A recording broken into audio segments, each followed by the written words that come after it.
What's up, CHFFL, and welcome to my second part of my Week 3 preview. In the last video, we covered all of the injuries that happened in Week 2 and all the players who were picked up. There was just so much information I felt I had to split the videos, but we're finally ready to go into this week's matchups.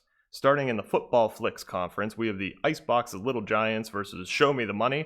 Big Paw's been on a roll, arguably the strongest team in the league up to this point.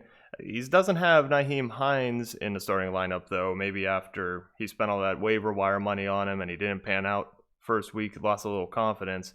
Stan's looking a little rough. He needs to fill in for Thomas. When I made these slides, he still had Thomas in the lineup, but he's been ruled out again. I'm picking Big Paw. I think this one's a little bit of an overmatch. Moving on to the SCLSU Mud Dogs versus Cliff Franklin's Sticky Hands. The question for Swan is Mixon ever going to pan out? And this is a question for me, too. I picked him in my family league. It's just looking frustrating, and until Burrow starts really beating some defenses, he may keep getting keyed on. And for this matchup in particular, Grant has a lot of advantage in the flex spots and the wide receiver in particular. How big is the gap going to be, though, between Lamar Jackson and Deshaun Watson with a bad matchup? I'm taking Grant to pull this one out, but it could be pretty close. Next, we have Coach Boone's 5th grade sissy versus Zero Fun Sir. Max obviously banged up with no CMC, no Mostert, but he did get 42 points on Thursday between James Robinson and Gardner Minshew. If Minshew was a little better, that could have been really great. Mark is favored in this matchup.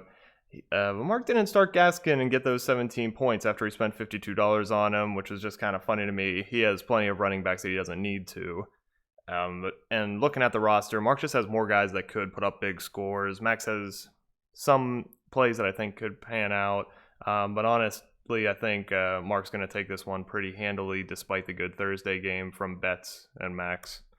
Moving into a galaxy far, far away, we have the newly named Mandalorian Mercenaries versus Wookiee of the Year.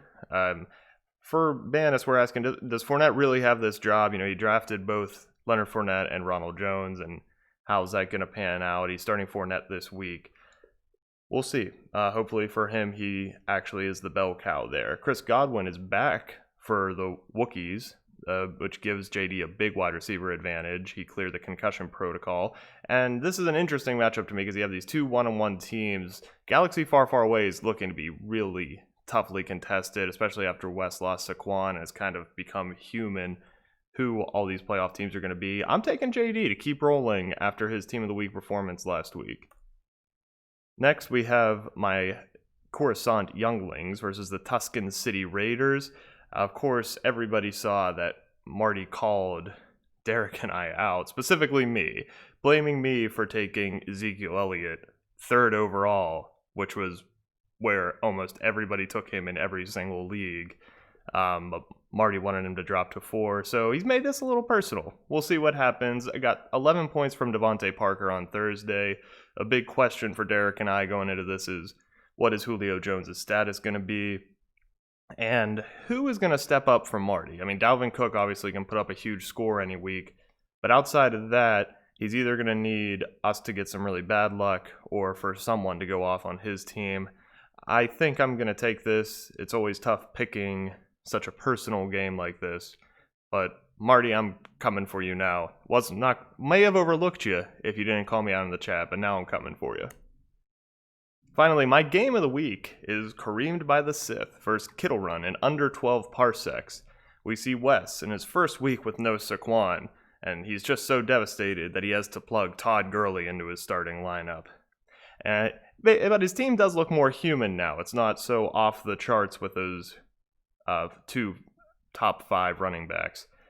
For Minnie, Tyreek can have a really big game and give him an edge because Wes is still kind of inconsistent at wide receiver. It's interesting to me that after Minnie spent money on him, then dropped him, Wes came in and picked up Dallas Goedert and is going to start him against Minnie this week. We'll see how that goes. And I think this game is a lot closer than ESPN has it. Wes is projected to win by like 20 points, and I think that's kind of crazy. Not that Wes is going to do badly this week. I think Minnie's team is being underrated by the ESPN projections. That said, I'm still taking Wes, but I do like this as my game of the week. I like it to be very close. Either one of these teams could get the $15 team of the week bonus.